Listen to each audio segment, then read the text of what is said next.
Salut Yvan, comment tu vas, sachant qu'on vient de passer 1 heure ensemble en train de discuter hors enregistrement. Comment tu vas, mon cher Yvan? Je vais très bien, Thierry. Je te remercie pour ton invitation pour faire cette petite vidéo. C'est moi qui te remercie. Avec tout ce que tu as à dire, Yvan, je pense que toute l'interview ne suffira pas. Conscient de tes potentialités, de ton parcours de vie et tout ce que tu peux apporter au monde, je vais te poser des questions très simples parce que moi, je pense j'aurais pu passer avant l'enregistrement, j'aurais pu passer 3 heures avec toi à t'écouter parce que moi, je trouve ça passionnant. Alors, on va parler de chamanisme parce que tu es chaman, mais pas que. Euh, mais on peut commencer déjà sur un point de départ, lorsque tu avais 5 ans. Est-ce que tu peux m'expliquer ce qui s'est passé à ce moment-là et qu'est-ce qui a suivi après, mon cher Yvan? Ok, quand j'étais petit, j'avais pas mal de perceptions et de connexions, un peu plus que la moyenne des enfants, je pense, de l'époque. Et puis, j'annonçais des choses à mon entourage qui les stressaient un peu trop. Et donc, on m'a vite fait comprendre qu'il fallait que j'arrête mon blabla, que j'arrête de rêver, que j'arrête de dire des choses parce que c'était pas confortable pour les adultes. Donc, j'ai fermé les canaux. Voilà, j'ai fermé tout ça. Et puis, j'ai mis mon énergie là où on m'a proposé de la mettre. Donc, c'est-à-dire dans l'école, la scolarité, les études. Donc, j'ai fait des études supérieures de physique, voilà, de physique appliquée, dont la moitié en Angleterre.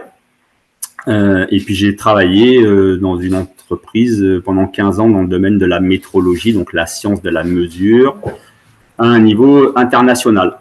Voilà, pour faire court. Et puis petit à petit, d'autres expériences de vie sont venues et m'ont permis de réouvrir ces canaux. Voilà, pas forcément de manière simple et agréable, mais voilà, et c'est ce qui m'a remis sur la route initiale. Alors, on va rester sur lorsque tu avais 5 ans. Le canot, il s'ouvre. Qu'est-ce que tu dis à ton entourage? J'ai eu dit, par exemple, telle personne, elle va partir. Et puis, quelques jours après, c'était l'enterrement. Donc, voilà, j'étais un peu l'oiseau de mauvais augure qui annonçait un peu des nouvelles bizarres. Voilà, j'ai des gens de ma famille qui m'ont dit que quand j'étais petit, j'étais un peu comme un petit Bouddha, là, un peu trop sage pour mon âge, voilà, plus à contempler des choses, observer que, comme beaucoup de gamins, voilà, je faisais des constructions, là, et puis je cassais rien du tout. J'observais mes constructions. Donc, voilà, est-ce que j'analysais comment ça allait tenir ou pas, j'en sais rien, mais c'est des choses que généralement les enfants, ils empilent 3 cubes, puis après, ils mettent un coup de claque ou un coup de pied pour tout casser. C'était pas du tout mon cas. Donc, et j'avais beaucoup de mal avec ce monde, en fait. Je comprenais pas ce monde. J'ai des souvenirs petits, voilà, à peu près dans les mêmes ordres de grandeur, vers les 4 ans, où j'ai vu construire l'autoroute qui va de Aix-en-Provence à Aubagne. Voilà. Et avant, c'était une grande forêt. C'était derrière la maison où j'habitais. Puis un jour, j'ai vu des bulldozers arriver. Donc, je comprenais pas. Et donc, je suis allé sur le chantier pour essayer de stopper les bulldozers, quoi. Tout petit de 4 ans, là, il savait pas d'où je sortais. Il sort d'où, ce gamin? J'étais là, non, vous ne casserez pas ma forêt. Voilà, donc pendant ces études et juste après, quand tu rentres dans le monde du travail, est-ce que toi, tu as ces perceptions qui se manifestent ou alors elles sont complètement endormies pendant tout ce temps-là? Non, elles sont endormies.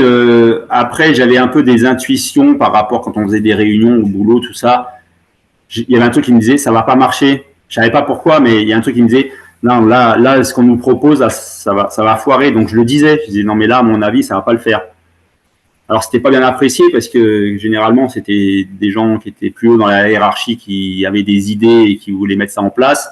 Et moi, je leur disais, non, mais ça va merder. Et puis 6 mois après, ça a merdé. donc c'était un peu compliqué parce que moi, c'était pas dans un but pour pour casser les pieds ou quoi, c'était juste pour prévenir, en disant mais là, moi je vous le dis, ça va pas le faire en fait. Et puis ça le faisait pas, donc ça m'a pas amené que des choses simples dans mon ancien boulot en fait. Parce que alors, là, tu es dans un environnement, on peut appeler ça corporate. Ouais, c'est ça. Je permets tout à fait la terminologie. Comment toi, tu fais avec ton univers, ton ADN spirituel, si tu acceptes ce terme, comment tu fais pour évoluer dans un environnement corporate où c'est très cartésien, s'il y a pelouse, il y a foot. Comment toi, tu fais pour évoluer là-dedans et trouver ta place? Est-ce que tu es dans une forme de versatilité, d'hypocrisie, et ne prends pas mal ce terme, pour tenir? Ou alors tu te dis, bon, de toute façon, moi, c'est inconsciemment ou consciemment, c'est peut-être un passage. En fait, je ne comprenais pas que les gens ne comprennent pas quand je disais attention, ça ne va pas le faire. Parce que pour moi, on était dans le même bateau. Voilà, c'était bienveillant en fait. Et eux, ils prenaient ça, il est contre moi en fait. Il n'a pas les mêmes idées que moi, donc il est contre moi. C'était un truc de dingue. Donc en fait, je ne me suis pas adapté du tout. Donc au bout d'un moment, ça a été trop compliqué. J'ai dit ok. Hein. Et puis après, j'ai vu et entendu des choses dans certains milieux qui étaient vraiment contre mes valeurs intrinsèques. Voilà, de ne pas respecter le vivant, de ne pas respecter la terre, etc.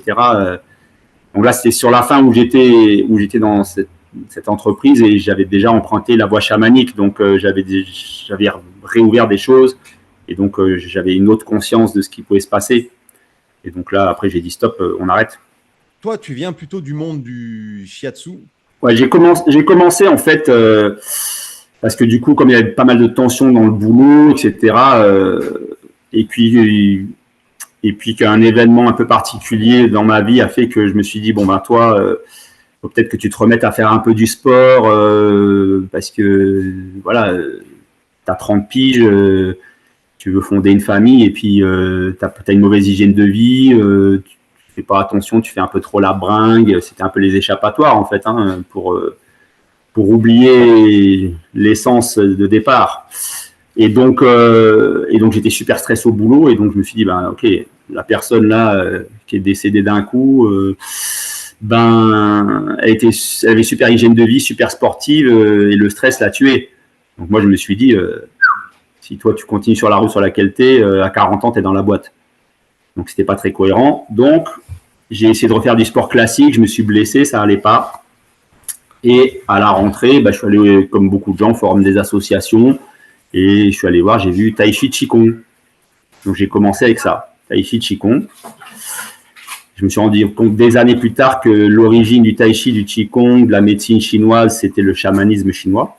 Et en empruntant cette voie, le prof de Tai Chi Qigong, c'était un acupuncteur, donc je suis allé le voir pour moi, pour essayer de calmer le stress, etc. Et c'est là que j'ai emprunté cette voie du shiatsu, du zen shiatsu, en suivant.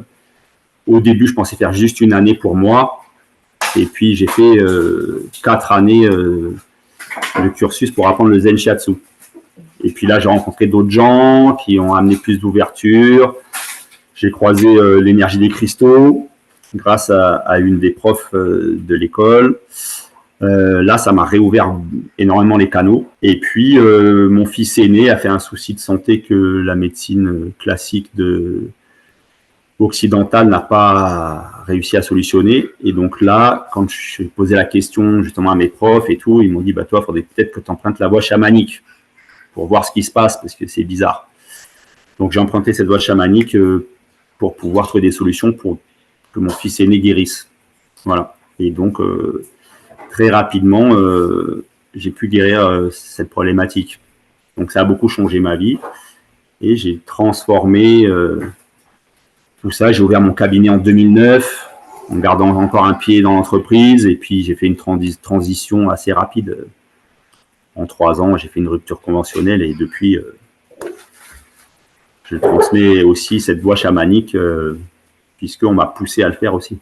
Tai Chi, cristaux, chamanisme. Est-ce que toi, tu vois un lien, de par ton expérience, entre ces 3 espaces? En fait, des approches en tout cas. Ouais. En fait, toute la médecine chinoise, japonaise, si on prend les origines, c'est chamanique. Parce qu'ils n'ont pas torturé des gens pour trouver quel point d'acupuncture réglait tel ou tel problème. Pas du tout. Donc, comment ça se fait que toute la pharmacopée chinoise ou la phytothérapie, ils n'ont pas essayé à mélanger des trucs pour voir les effets que ça faisait sur les humains. Parce qu'à l'époque, la Chine, il n'y avait pas des milliards d'habitants non plus.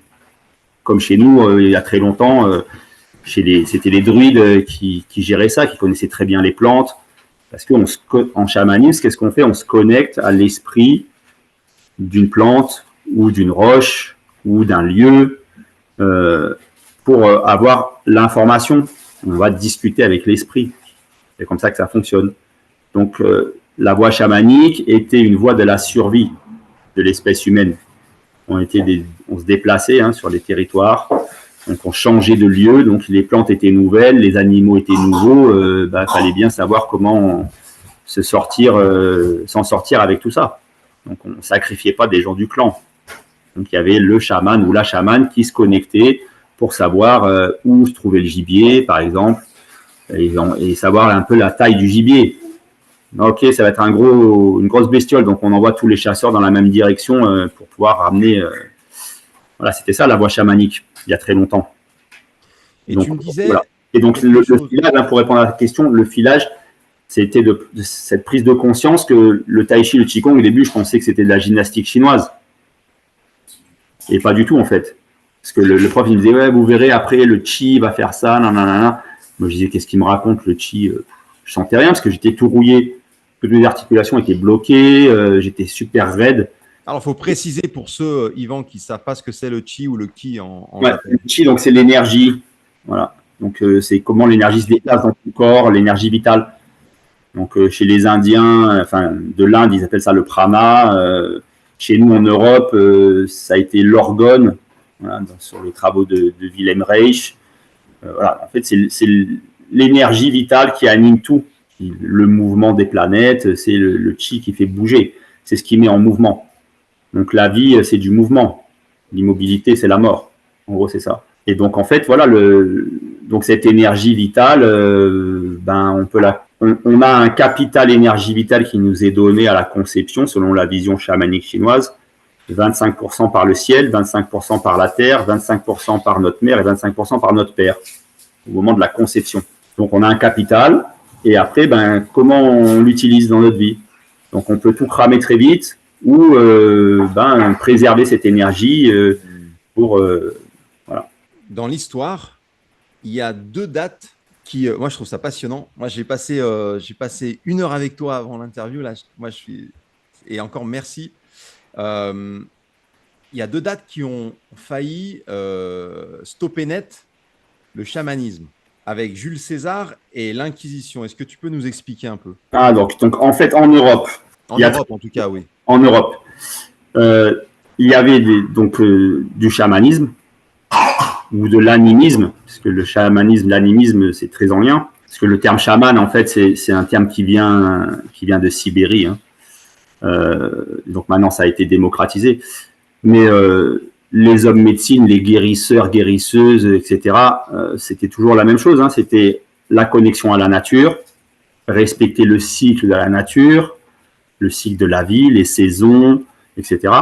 Et donc, en Europe, une fois que ça s'est un peu structuré, c'était les druides, donc chez les Celtes, qui s'occupaient à la fois de pouvoir guérir les gens qui étaient malades, d'empêcher les calamités d'arriver pour le bétail, pour les récoltes. Donc, ils faisaient des cérémonies, des rituels, etc. Et donc, quand il y a eu l'invasion par les Romains, pour l'Empire romain, Jules César, il s'est dit, pour gagner la guerre plus vite, faut éliminer ceux qui ont la force. Donc, ça a été la chasse aux druides. Comme c'était que de la tradition orale, rien n'était écrit, on a eu beaucoup de pertes. Alors, il y en a qui ont réussi à se sauver, qui sont cachés, etc. Mais il y a eu quand même beaucoup de dégâts à ce moment-là. Puis plus tard, il y a eu l'Inquisition où on a brûlé les sorciers et les sorcières. Parce que, par exemple, quand on fait des voyages chamaniques, il y a à peu près 8% des gens qui peuvent se faire incorporer à 100% par leur esprit animal. Donc, quand on se fait incorporer par son esprit animal et qu'on réagit comme l'animal, qu'on fait le cri de l'animal, ben pour l'Église, on était possédé par des démons. Ah, d'accord. Il fallait cramer ces gens. D'accord, ok. Ça, c'est ce qu'ils affichaient. Mais le chamanisme, c'est quoi? Quand on emprunte la voie chamanique, on retourne vers qui on est. Je vais vers qui je suis. Donc, une partie de moi est animale, la partie instinctive, primale. Donc, c'est quoi mon instinct personnel? C'est quel animal qui régit en fait cet aspect-là de chez moi. Donc, c'est une autre part de moi sur un autre plan de conscience en fait. Les esprits alliés. Les peuples autochtones disent je travaille avec les esprits alliés, mais c'est d'autres parts de nous sur d'autres plans de conscience. Donc, si je me fais incorporer par mon animal et que c'est un loup, je me mets à hurler comme le loup et à me comporter comme le loup, par exemple, ou comme le cerf, ou voilà. Donc, ils ont dit ils sont possédés, brûlez-moi tous ces sorciers et sorcières, parce que pour se remettre dans le contexte de l'époque, qui c'est qui avait le pouvoir? C'était la monarchie, donc les nobles et le clergé qui se partageaient le pouvoir en Europe. Et donc, le moins le peuple a de pouvoir, le plus je le contrôle. C'est plus facile. Et le moins il se rebelle. Donc, en éradiquant tous les gens qui faisaient ces choses-là, ils ont éliminé les contre-pouvoirs potentiels. Donc, si après je vais vers qui je suis autonome, j'ai plus besoin de quoi que ce soit, parce que je suis conscient de comment ça se passe, donc je suis dans le respect de la nature, je suis dans le respect des autres êtres vivants et des autres humains. Plus facile que si je suis pas conscient de ça, voilà, je vais dans un courant X ou Y, je suis un peu comme le mouton sans réfléchir, parce qu'on me dit c'est comme ci, c'est comme ça, qu'on nous fait croire qu'on n'a pas le choix, toutes ces choses-là en fait. Je sais pas. Est-ce que tu vois, toi, une constante dans les personnes qui viennent te voir? Alors, la constante, c'est que j'ai à peu près 60-65% des gens qui viennent me voir, c'est des praticiens. C'est d'autres thérapeutes qui sont fatigués, épuisés ou malades.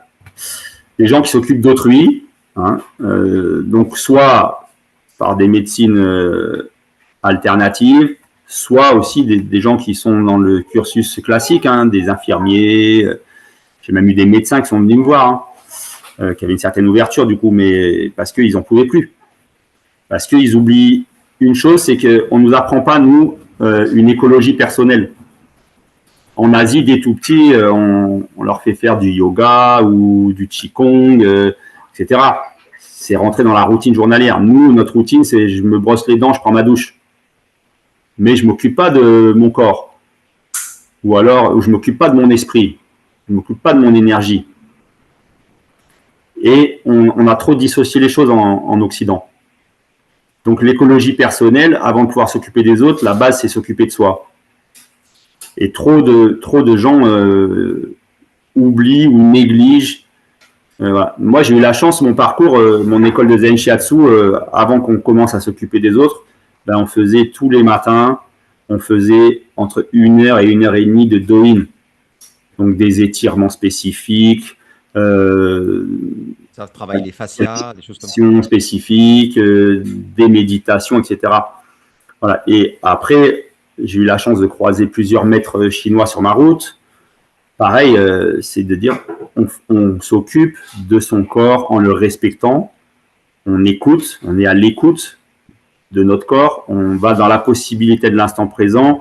Et pareil, il y a des étirements spécifiques avec des respirations spécifiques, etc. Des postures. On fait du travail postural pour recharger ses batteries.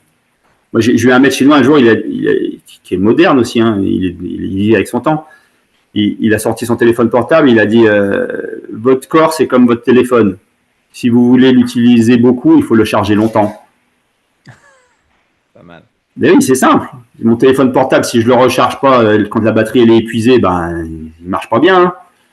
Ou il ne marche plus du tout. C'est puissant de simplicité, là, la métaphore.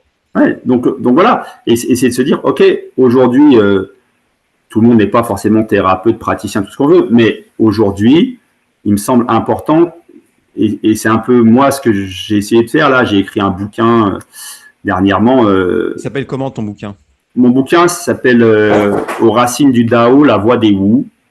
Je mettrai en incrustation. Manuel pratique d'écologie personnelle. Parce que aujourd'hui, on peut le trouver où ton livre? C'est auto-édité. D'accord. Donc voilà, si les gens veulent, internet, parce que je sais que tu as un site internet. Si les gens le veulent, ils me contactent et puis je leur envoie. Ouais. Et donc en fait, moi je me dis, on fait pas assez de prévention chez nous. On fait plus de prévention. Donc on attend d'être malade pour aller consulter en fait, voir les médecins, etc. Bon, mais on peut prévenir à l'arrivée de plein de trucs. Hein, si j'entretiens mon corps en le respectant, c'est plus favorable que si je l'entretiens pas du tout, ou si je fais du sport extrême où je traumatise mon corps, par exemple. Hein, parce que j'ai eu aussi des gens qui faisaient des triathlons super durs, des X-trails et compagnie, mais en fait, ils s'abîment le corps, en fait, au bout d'un moment. Tu regardes tous les sportifs de haut niveau, après 35 ans, 38 ans, allez, 40 ans, c'est la limite. Et après, ils sont cuits, c'est terminé. Parce qu'ils ont maltraité leur corps. Donc voilà, l'idée c'est ça. Et donc après, d'autres typologies de gens, le reste qui viennent, c'est soit ils ont des douleurs, mal à l'épaule, mal au genou, ou après... J'aimerais qu'on s'arrête 2 secondes dessus, parce que personnellement, moi, si j'avais mal à l'épaule, mon réflexe serait pas d'aller voir un chaman. Et c'est pas que je remets en question pas du tout, hein. La preuve, c'est que moi, je trouve ça passionnant ce que tu dis et ce que tu fais et ce que tu apportes. Mais moi, j'ai plus tendance à voir un chiro ou alors un ostéo. C'est très très bien. Hein. Mais c'est quoi le réflexe d'aller voir un chaman? Ces personnes-là, c'est qu'elles connaissent déjà le chamanisme. Chez moi, pour des problématiques physiques, c'est qu'ils sont déjà allés voir des chiropracteurs ou des ostéopathes. Voir des praticiens en médecine chinoise qui leur ont mis des aiguilles, tout ça, leur ont fait des moxa, et en fait, ça n'a pas bougé. Donc, une fois, j'ai une personne, elle avait vu 8 praticiens, donc ça n'avait pas bougé. La douleur, il n'y a pas d'évolution. À un moment, je lui ai dit, mais je peux concevoir qu'il y en ait un qui soit pas bon, mais 8. C'est que le problème n'était pas sur le plan physique. Il n'était ni sur le plan physique, ni sur le plan énergétique. Il était sur un plan plus élevé, un plan spirituel.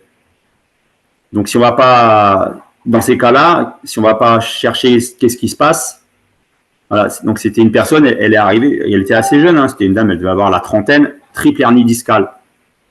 Elle voulait pas se faire opérer. Triple hernie discale, alors qu'elle n'avait pas levé des charges lourdes, elle faisait pas un métier qui pouvait favoriser ce genre de problème.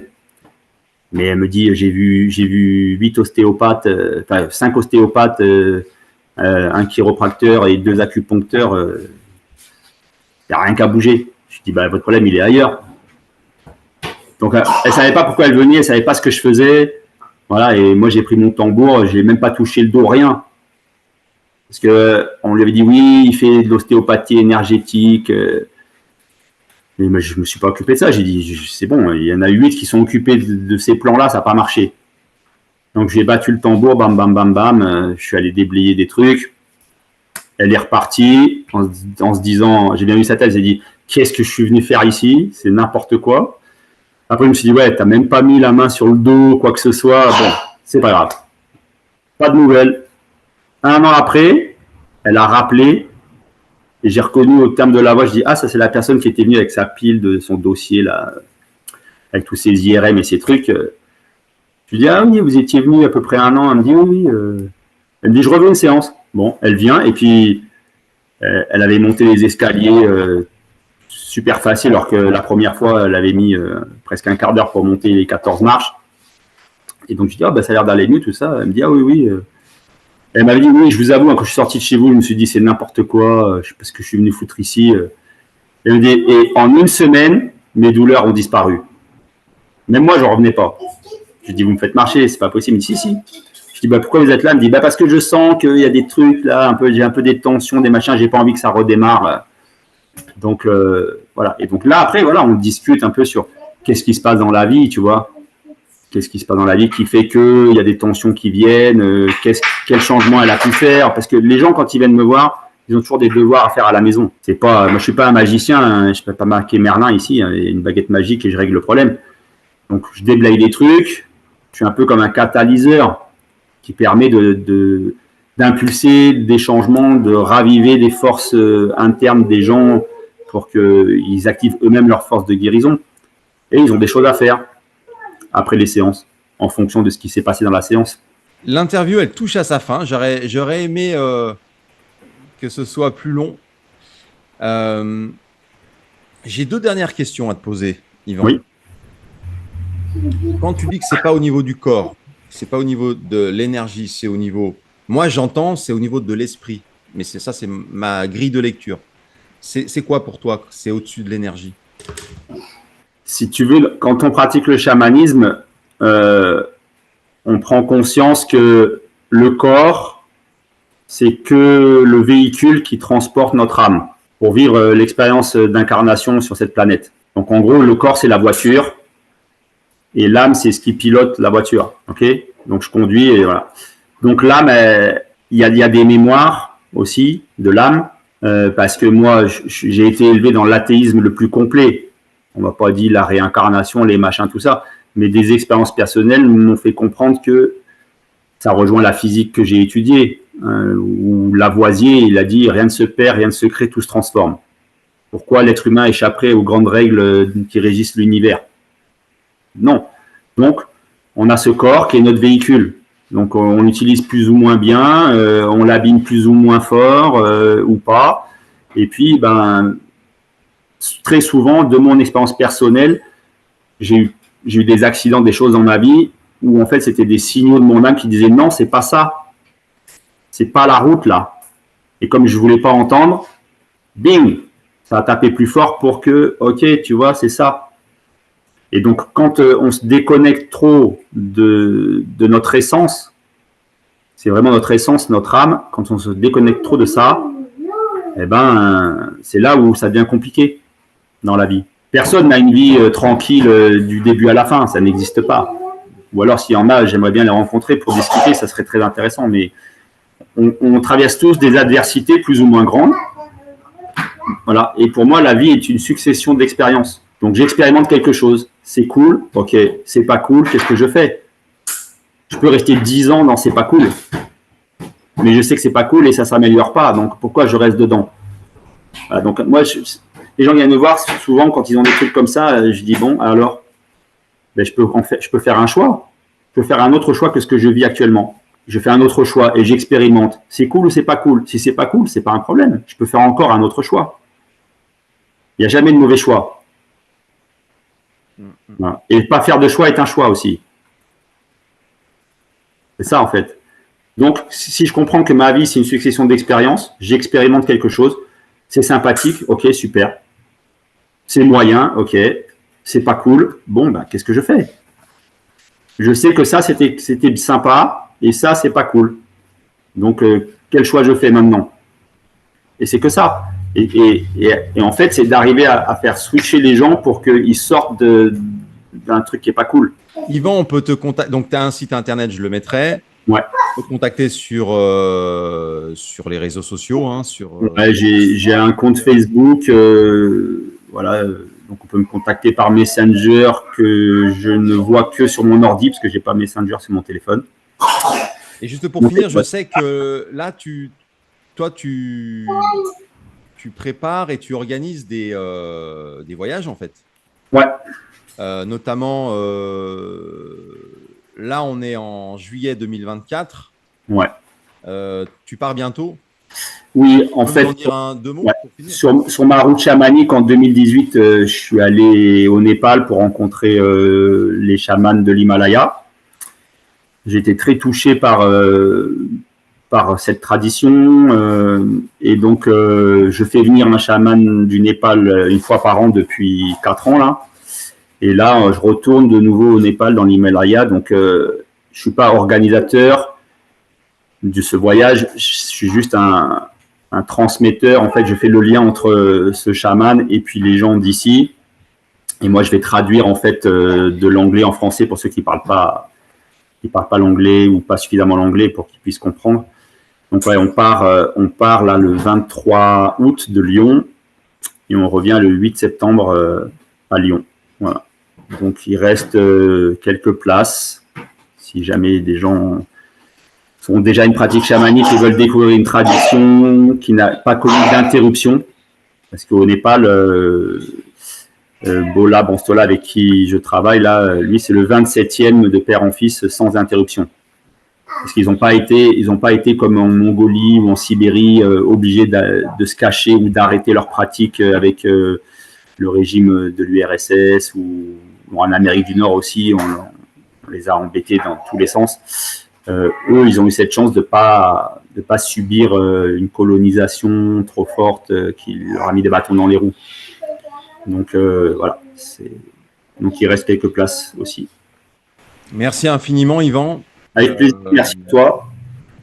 Merci, c'est passionnant et j'invite tout le monde à venir, en tout cas, te contacter, que ce soit pour ton livre, tes séances et ce que tu proposes en séminaire, mais ouais. Out of the France. Ok. En gros, voilà le bouquin. Super. Je le mettrai en incrustation aussi. Ouais. Merci infiniment, Yvan. Merci Thierry. Et continue de briller, continue de faire ce que tu fais. Je peux t'assurer que tu es à ta place. Merci Thierry, merci beaucoup pour ton invitation et ce temps de partage.